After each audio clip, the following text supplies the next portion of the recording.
LOP माननीय Ghulam Nabi Azad ji, LOP माननीय गुलाम नबी आजाद जी, मैं जो सदस्य वेल में बैठे आग्रह करूंगा अपनी सीट पर जाएं। माननीय एलओपी के विचार आप सुने।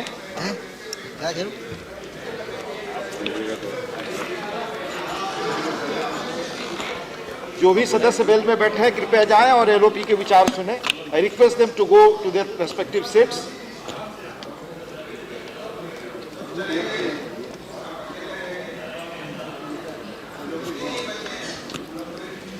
माननीय डिप्टी चेयरमैन सर,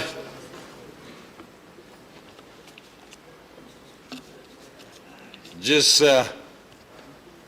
बिल पे मुझे आज बोलना था और जो बिल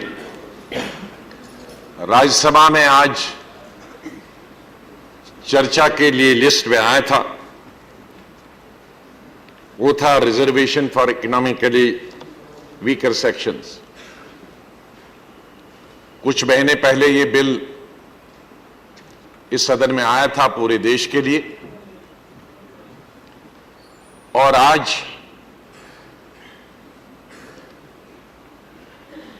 इस सदन में चर्चा के लिए आया था। जो मैं सोच के आया था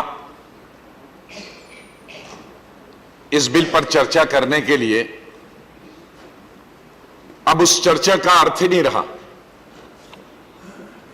क्योंकि इस बीच में आज शायद जब से मैं पैदा हुआ जम्मू कश्मीर में, एक तो 1947 का इतिहास था जब मैं पैदा नहीं हुआ था, लेकिन मेरे पैदा होने के बाद और मेरी राजनीति के जीवन में मैंने कभी सोचा भी नहीं था कि उस स्टेट के साथ जो हमारे भारत का सर है, एक दिन यह सर काट दिया जाएगा। मैं सोच के आया था कि मैं इकोनॉमिकली वीकर सेक्शंस की रिजर्वेशन के बारे में यह कहूंगा कि 70 साल के बाद यह बिल आया है देश में, तो ये 4 महीने और इंतजार कर सकता था, ताकि विधानसभा में वहां जो लोगों के चुने हुए नुमाइंदे प्रतिनिधि जो अलग अलग स्ट्राटा से ताल्लुक रखते हैं, upper caste, backward caste, minorities भी अलग अलग, वहां हिंदू माइनॉरिटी है, वहां सिख माइनॉरिटी है, वहां क्रिश्चियन माइनॉरिटी है, जैन माइनॉरिटी है, वहां लद्दाख के लोग हैं, वहां जम्मू के लोग हैं, कश्मीर के लोग हैं, और विस्तार से इस पे चर्चा करते। तो मैं तो इसको सपोर्ट करने आया था अपनी तरफ से, क्योंकि हमेशा मैं मानता हूं कि गरीब लोग सिर्फ एक धर्म में या एक कास्ट में नहीं होते। मैंने अपनी स्टेट में देखा, अपर कास्ट के राजपूत भी मैंने गरीब देखे हैं, मैंने अपर कास्ट के ब्राह्मण और मेरे बिजनेसमैन भाई और बहनें भी गरीब देखी हैं, मैंने मुस्लिम्स भी गरीब देखे हैं, दलित भी देखे हैं, बैकवर्ड फॉरवर्ड के। तो ये एक ऐसा अच्छा कदम है कि हम बजाय कास्ट के हर वक्त जाते हैं, तो एक प्रोविजन कम से कम उन गरीबों के लिए है। गरीबी एक अपने आप में धर्म भी है और जाति भी है, और ये हर धर्म और हर जाति और हर कास्ट पर लागू होती है।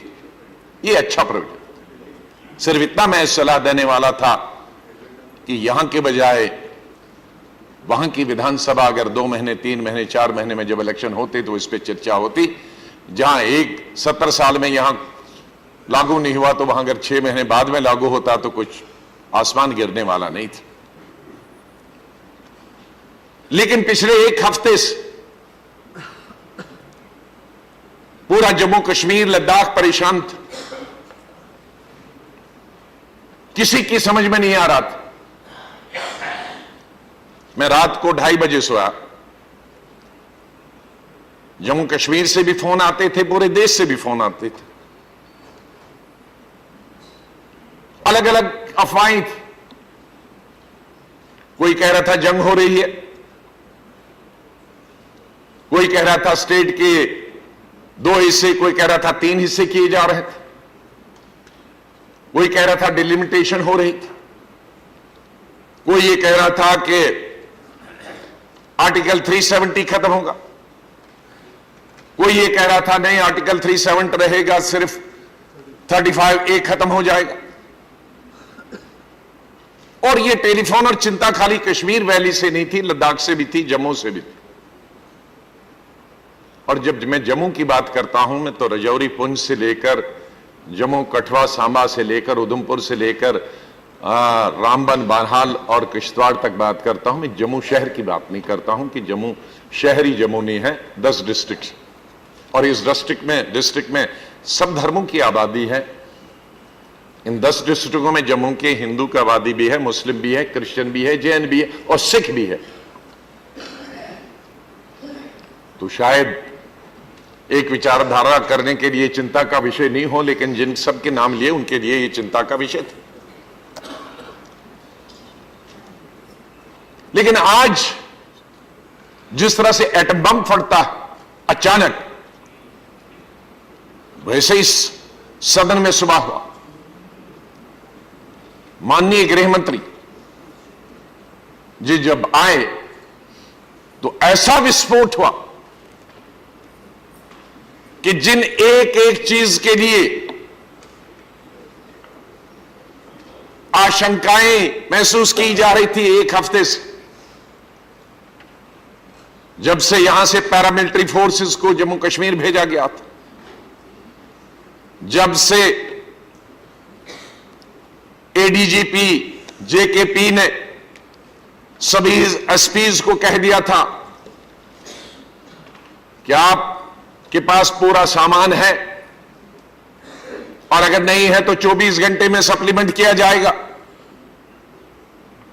हॉस्पिटल्स में एडवाइजरी दी जा रही थी रिटर्न, कोई डॉक्टर छुट्टी पे नहीं जाएगा।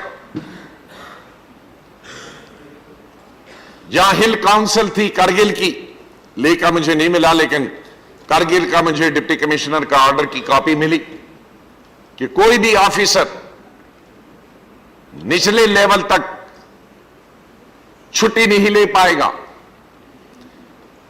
तो ये 27 तारीख से, और होम मिनिस्ट्री के एडवाइजरी लिखित में कि सभी यात्री जो अमरनाथ जी की यात्रा करने के लिए वहां गए हैं वो वापस आना शुरू कर दे, जो पर्यटक हैं वो वापस आए, और जो एडवाइजरी में नहीं था, जैसे सेंट्रल यूनिवर्सिटी है, एनआईटी है, उसमें देश भर के 500-600 से ज्यादा बच्चे कश्मीर वादी में पढ़ते हैं, उनकी सुबह ही परसों बसें लगाई गई थी सैटरडे को और उनको इवैक्यूएट किया जा रहा था। जो एडवाइजरी नहीं था, लेकिन local administration by word of mouth, जो लाखों मजदूर हैं हिंदुस्तान भर के, जो गर्मियों में वहां मजदूरी करने जाते हैं, कुछ मजदूरी, कुछ कारपेंटर, कुछ मेसन्स और कुछ कॉन्ट्रैक्टर्स बाहर के, सड़कें बनाने के लिए, बिल्डिंगें बनाने के लिए, उनको भी भेजा जा रहा था।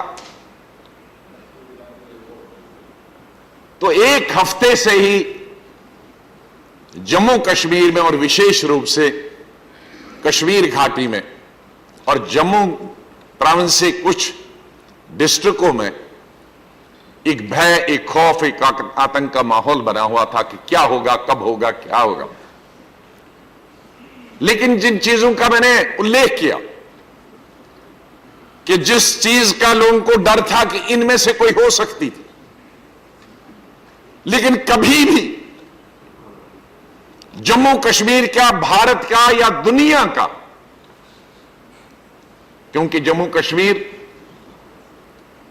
47 से ही दुनिया का चर्चा में बने रहा और देश की चर्चा का विषय हमेशा बनता रहा। तो मैं नहीं सोचता कि दुनिया के किसी भी कोने में कितना भी बुद्धिमान आदमी हो, कितना भी अक्लमंद आदमी हो,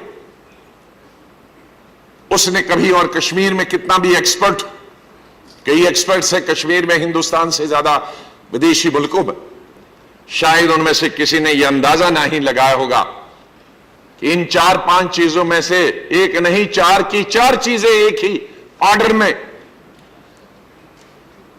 यहां माननीय गृह मंत्री जी पढ़ेंगे और उसी दिन सदन में लाएंगे और उसी दिन चर्चा भी होगी, उसी दिन पास भी करेंगे। माननीय डिप्टी चेयरमैन साहब, 57 पन्नों का यह बिल है, 57 पेजेस। यहां एक एक पन्ने का बिल भी आता और हम यहां रोज लड़ाई करते हैं कि हमें अमेंडमेंट देने का अवसर प्राप्त नहीं हुआ, और हमारे रूल्स में है पार्लियामेंट कि 2 दिन पहले वो बिल आना चाहिए ताकि हम पढ़ें और अमेंडमेंट दें। साधारण बिल होते हैं, लेकिन यहां एक स्टेट को खत्म किया जा रहा है, हिंदुस्तान के नक्शे से एक स्टेट को खत्म किया जा रहा है। State, I am talking of A state, I am talking of A state, understand. हमारी 29 स्टेटें थी, आप 28 कर रहे हैं, तो स्टेट एक खत्म हो गया ना। प्लीज आप ये कह सकते हैं, और please please please let me have, Mr. Yadav, let me speak. I am not abusing. I am telling the truth. क्या 29 स्टेट हैं आपके इस बिल में? तो अगर नहीं है तो एक स्टेट खत्म हो गई ना। आप बताइए ना, जमा करके मुझे बताइए, उठ के बताइए 29 स्टेटें आज इस बिल के पास करने के बाद होंगी, तो नहीं एक स्टेट हिंदुस्तान के नक्शे से खत्म हो गई नहीं क्यों? क्या, अरे क्या बात करते हैं?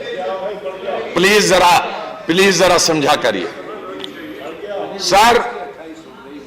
तो एक स्टेट, और वो कौन सी स्टेट? वो स्टेट सिर्फ सर नहीं, सरताज नहीं, वो चाइना के साथ लगा हुआ, वो पाकिस्तान के साथ लगा हुआ, वो पीओके के साथ लगा हुआ। जहां चीन ने हमला किया उसके साथ लड़ाई लड़ना पड़ी, पाकिस्तान के साथ 3-4 लड़ाइयां हुई, उनके साथ लड़ाई लड़ना पड़ी, और जहां हमारी फौज ने हमारी सीमाओं की सुरक्षा की, वहां जम्मू कश्मीर की आवाम ने, जम्मू कश्मीर की जनता ने, जम्मू कश्मीर की मेन स्ट्रीम पॉलिटिकल पार्टीज ने हमेशा फौज के साथ कंधे से कंधा मिलाकर पाकिस्तान का मुकाबला किया है, चीन का मुकाबला किया। हमारे जो सोर्स, मैं चीफ मिनिस्टर रहा, हमारी जो लिस्ट इस तरह की स्टेटों में जो बॉर्डर स्टेट है, और एक नहीं 2 देशों के साथ, वहां जब तक आपके लोग आपके साथ नहीं है, जब तक वहां के लोग आपको खबर नहीं देंगे, जब आपके लोग वहां की हाइडआउट्स नहीं बता देंगे, चाहे 1000 साल आप लड़ते रहे, आप कहीं नहीं पहुंचेंगे। अफगानिस्तान में आप देख रहे हैं, नहीं उनको पता चलता, लेकिन यहां हम हर लड़ाई में कामयाब क्यों हुए? क्योंकि हमारे लोग जो नेशनलिस्ट लोग थे, जो हिंदुस्तान में रहना चाहते थे और हिंदुस्तान को अपना देश मानते थे, वो हमेशा हमारी सिक्योरिटी फोर्सेस, चाहे वो आर्मी हो, आर्मी इंटेलिजेंस हो, वो आईबी हो, वो सीआईडी हो या रॉ, इनको खबर देती थी। और सबसे ज्यादा सोर्स हमारा कश्मीर के लोगों का होता था। क्योंकि उनको ज्योग्राफिया मालूम था, उनको लोग मालूम थे। जितनी अचीवमेंट्स हुई है उसमें सबसे ज्यादा मैं क्रेडिट देता हूं कश्मीर के लोगों ने, जिन्होंने मदद की है फोर्स की, आर्मी फोर्सेस की, पैरामिलिट्री फोर्सेस की और सिक्योरिटी पुलिस। और ये विश्वास के साथ कि महाराजा हरि सिंह ने एकॉर्ड किया, एक्सेशन किया हिंदुस्तान के साथ रहने के लिए। उन्होंने पाकिस्तान को चूज नहीं किया, कश्मीर के लोगों को पाकिस्तान को अपना देश नहीं मांगा। एक धर्म होने के बावजूद उन्होंने हिंदुस्तान को अपना देश माना, हिंदुस्तान के सेकुलरिज्म को माना, हिंदुस्तान के हिंदू भाइयों के साथ रहना कबूल किया, न कि पाकिस्तान के मुसलमानों के साथ। यह विश्वास था। आज आपने उस विश्वास को विश्वासघात किया। जिस विश्वास के साथ, जिस भरोसे के साथ वो आपके पास आए थे उस वक्त के लोग, हमारे लिए तो हम आजाद हिंदुस्तान में पैदा हुए, हमें तो विश्वास ही विश्वास। लेकिन मैं उन लोगों की बात करता हूं जो आज भी जिंदा है।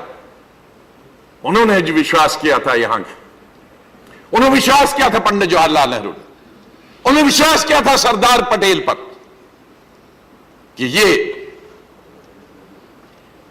हमको सुरक्षा देंगे, हमारे कल्चर को वे बिगाड़ेंगे नहीं, हमारी तारीख को, हमारे इतिहास को खत्म नहीं करेंगे, हमारे उसूलों को नहीं तोड़ेंगे और हमारे जज्बात के साथ खेलेंगे नहीं, हमारे जज्बात को ठेस नहीं पहुंचाएंगे। इसलिए उन्होंने शेख अब्दुल्ला से लेकर नीचे, मोतीलाल बेगड़ा से नीचे, अफजल बेग से नीचे और महाराजा हरि सिंह, उनको भी मैं बधाई देता हूं। और बाद में डॉक्टर करण सिंह, आज तक रीजेंट से लेकर आज तक उन्होंने कभी भी इन कश्मीर के लोगों ने, अवाम लोगों ने, और जब जब भी आवाज उठी अलहैदगी की तो कश्मीर के लोगों ने उनका मुकाबला किया। ये मेन स्ट्रीम पोलिटिकल मार्टीज मारी गई है, ये हजारों सैकड़ों आज बेवाएं बनी हैं, ये उन मिलिटेंटों ने मारी या उनके साथ लड़ते हुए मारे गए। हमारी फौज भी मारी गई, पुलिस भी मारी गई, सीआरपी। लेकिन इतनी कुर्बानियों के बाद आज जब जम्मू कश्मीर पूरा मेन स्ट्रीम में था, आज जम्मू कश्मीर की शादियां पूरे देश में हो रही थी, इंटर रिलीजन शादियां हो रही थी। आज जब पूरे देश के बच्चे हिंदुस्तान के मेडिकल कॉलेजेस में, इंजीनियरिंग कॉलेजेस में, दूसरे टेक्निकल एजुकेशन में पढ़ते थे, इतना इंटीग्रेशन पिछले 20-30 साल में हुआ। आज आपने एक उसको डिसइंटीग्रेट करने की फिर एक आधारशिला रखी। कानून से इंटीग्रेशन नहीं होती है, इंटीग्रेशन दिल से होती है।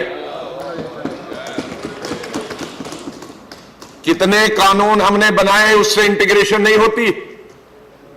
दिल मिल गए, कोई कानून बनाने की जरूरत नहीं है। और आप दुनिया भर के कॉन्स्टिट्यूशन अमेंडमेंट लाए, दिल नहीं मिलेंगे तो कोई आपको इकट्ठे नहीं रख सकता।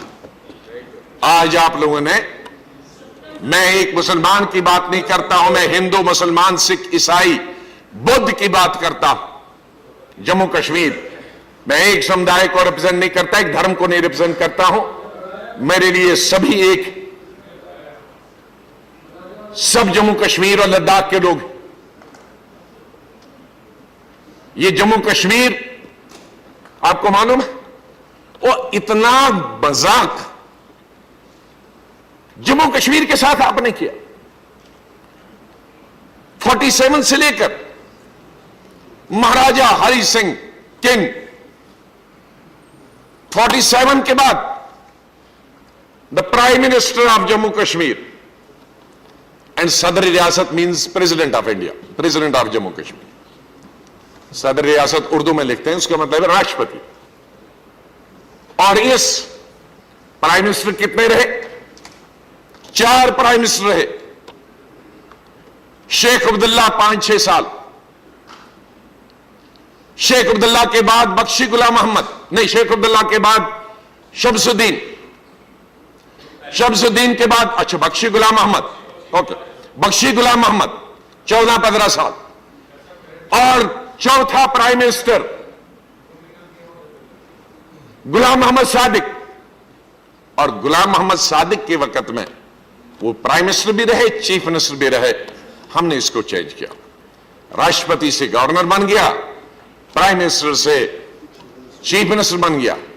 तो शुरू महाराजा से हुआ, प्राइम मिनिस्टर और राष्ट्रपति से हुआ, और आपने लेफ्टिनेंट गवर्नर पे खत्म किया इसको। शर्म की बात, शर्म की बात है कि जम्मू कश्मीर को आपने नॉन एंटिटी बना दिया, एक लेफ्टिनेंट गवर्नर बनाकर, ताकि आप चपरासी भी यहीं से बना ले, ताकि आपकी क्लर्क की अपॉइंटमेंट भी यहीं से करे।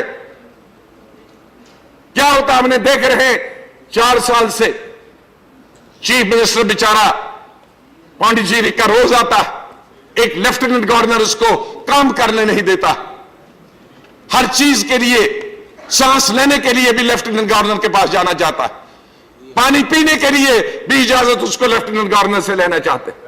ये आपने कानून लाया जम्मू कश्मीर के लिए कि एक जम्मू कश्मीर जो दुनिया में माना जाता था, इतिहास की वजह से, खूबसूरती की वजह से, कल्चर की वजह से, पर्यटन की वजह से, टूरिज्म की वजह से,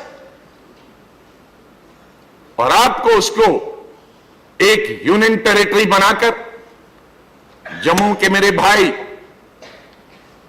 इनसे मैं कहूंगा यूपी में हो आप, ये सोचो, अब जम्मू कश्मीर में नहीं हो, इसमें हिंदू मुसलमान का सवाल नहीं है, मैं भी जम्मू का यूनियन टेरिटरी। जरा गुजरात बना के देखिए, इसे आज ही लाइए, मैं देख लेता हूं, लाइए बिल।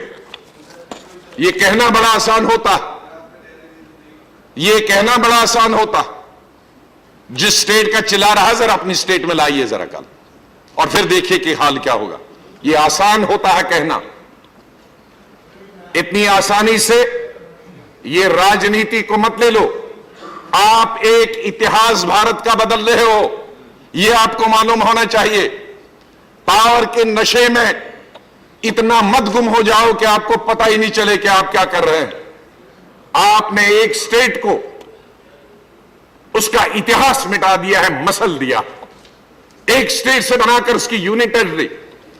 आपको खाली ज्योग्राफिया मालूम है, जम्मू कश्मीर की हिस्ट्री मालूम, आपको यह मालूम है लद्दाख में 2 डिस्ट्रिक्ट हैं, एक लेह और कारगिल, आपको यह मालूम है मुस्लिम 52% आबादी शिया मुस्लिम लद्दाख में, और बुद्धिस्ट 48, इन 52 में कुछ और भी हमारे धर्म 2-4% है, और बुद्धिस्ट में भी कुछ और 2% है, लेकिन ओवरवेलमिंग मेजॉरिटी बिटवीन बुद्धिस्ट। आज से 20 साल पहले ने जो हिस्ट्री पढ़ी थी वो बुद्धिस्ट स्टेट उसको कहते हैं, लेकिन उसके बाद बहुत आबादी बढ़ी, अब उल्टा हो गया है, मुस्लिम मेजॉरिटी बन गया है लद्दाख। और बुद्धिस्ट 30 साल पहले से हमारे भाई लेके वो यूनियन टेरिटरी चाहते थे, और कारगिल वाले लद्दाख से निकल कर कश्मीर प्रोविंस में आना चाहते हैं। ये किसी को मालूम? ये कारगिल वाले। अरे बस सुनिए, ला मत पढ़िए, हिस्ट्री पढ़िए, मैं जिंदा हूं। 91 में मैं यूनियन मिनिस्टर था, और कई महीने लेह में हड़ताल चल रही थी हिल काउंसिल की, और कारगिल में चल रही थी एंटी हिल काउंसिल की, और मैं गवर्नमेंट ऑफ इंडिया की तरफ से नेगोशिएशन करने गया। जो आपका एमपी था अभी पिछले से में, वो उसका चेयरमैन था, और मेरी पार्टी का लीडर ऑफ लेजिस्लेचर पार्टी का लीडर जो अभी आपके डिसॉल्व करने का था, वो उसका जनरल सेक्रेटरी था। उनके फोरम में मैंने पहले मीटिंग की थी, और उनसे एग्रीमेंट किया था कई मीटिंगों के बाद कि आप हिल काउंसिल, हम आपको ये नहीं देंगे यूटी, तो हिल काउंसिल पे हमने मनवा लिया था उनको। लेकिन कारगिल वाले, तब भी मांग थी, आज भी है कि हमको लद्दाख से नहीं रहना है, लद्दाख में जगह तो छोड़ नहीं सकते, हमको कारगिल में रहना है। अभी आपने लद्दाख को प्रोविंस का दर्जा दिया, जरा देख लेते 5 मिनट में, अगर आप सिर्फ लेह में उसका कैपिटल रखता, आपको भी मजबूरन में लेह में भी उसका कैपिटल रखना पड़ा और लद्दाख कारगिल में भी रखना पड़ा, इसी मजबूरी में, क्योंकि कारगिल वाले कहते कि हमको कश्मीर के प्रोविंस में ले जाओ। तो ये प्रॉब्लम है, आपको मालूम है, एक यूटी में। अब किसको बनाएंगे चीफ मिनिस्टर? तो आपने वहां के बुद्धिस्ट और वहां के शिया मुस्लिम के बीच में एक नई जंग शुरू कर दी, जो कि हमारा सबसे पीसफुल रीजन था, लद्दाख, जम्मू कश्मीर का लद्दाख। जम्मू और कश्मीर को आपने यूटी किया और उसको चलाएगा लेफ्टिनेंट गवर्नर। कितने कितने बुद्धिमान लोग, शेख अब्दुल्ला से लेकर सादिक तक, हमारी बात छोड़िए, ये लोग वहां चीफ मिनिस्टर रहे, वहां की राजनीति से जूझ रहे। तो एक आईएएस ऑफिसर को, ज्वाइंट सेक्रेटरी को या अपनी पार्टी को, किसी व्यक्ति को उठाकर लेफ्टिनेंट गवर्नर बनाएगा और वो जम्मू कश्मीर के मसले हल करेगा। मैं नहीं सोचता हूं कि आप बड़े बड़े मुद्दे, मैं समझता था बड़े बुद्धिमान हैं आप, तो आप सिर्फ हिंदुस्तान पर नहीं हुकूमत करते हो, पूरे विश्व को पर हुकूमत करते हैं। लेकिन इतनी छोटी सी चीज आपको यह समझ में नहीं आया कि अब lieutenant governor Jammu and Kashmir वो चलाएगा। इसलिए मुझे बहुत ही अफसोस से कहना पड़ता, अफसोस आपकी सोच पर है कि क्या हम तो एक नया भारत बनाने वाले हैं, तो पुराने भारत को बिगाड़ दोगे, खत्म कर दोगे, तोड़ फोड़ जोड़, और फिर नया भारत तो बनेगा। इसलिए भारत के इतिहास के साथ, भारत की यकजहती के साथ, अखंडता के साथ, भारत के कल्चर के साथ ये खिलवाड़ मत करिए वोट लेने के लिए। बहुत हो गया। ये भारत के इतिहास में काला धब्बा होगा जिस दिन ये कानून पास होगा। हिंदुस्तान के इतिहास में और इस नए भारत के इतिहास में यह काला धब्बा है। आज जम्मू कश्मीर से आर्टिकल 370 खत्म कर रहे हैं, आज 35A खत्म कर रहे हैं, आज आप डिलिमिटेशन उनकी मर्जी के बगैर स्टेट को तोड़ के डिलिमिटेशन कर रहे हैं। और इस तरह से हिंदुस्तान के नक्शे से वो कश्मीर जो नारा चलता था, आप कहते हैं 47 में जब बाहर से लोग आए थे पाकिस्तान से, तो कश्मीर में नारा चलता था, जिस कश्मीर को खून से सींचा वो कश्मीर हमारा है। आज उन हजारों बहनों ने, भाइयों ने, नौजवानों ने जिस खून से सींचा था, आज उस खून को आपने अपने पांव तले रोक दिया है और आपने वो इतिहास मिटा दिया है। न भारत का इतिहास और हिंदुस्तान के लोग जो अच्छी सोच रखने वाले हैं, जिनकी सोच सिर्फ वोट पर नहीं होती है, जिनकी सोच देश के लिए होती है, देश के उत्थान के लिए होती है, देश की यकजहती के लिए होती है, देश की सलामती के लिए होती है, देश को आगे बढ़ाने के लिए जिनकी सोच देश भर में हिंदू, मुसलमान, सिख, ईसाइयों की है, वो कभी भी आपके इस काले कानून को कभी बर्दाश्त नहीं करेगी। चाहे आप मेजॉरिटी से, आप अपनी ताकत के बलबूते से कानून लाएंगे, लेकिन इसको लोगों के दिलों में उतारने में आप ना सफल होंगे। बहुत बहुत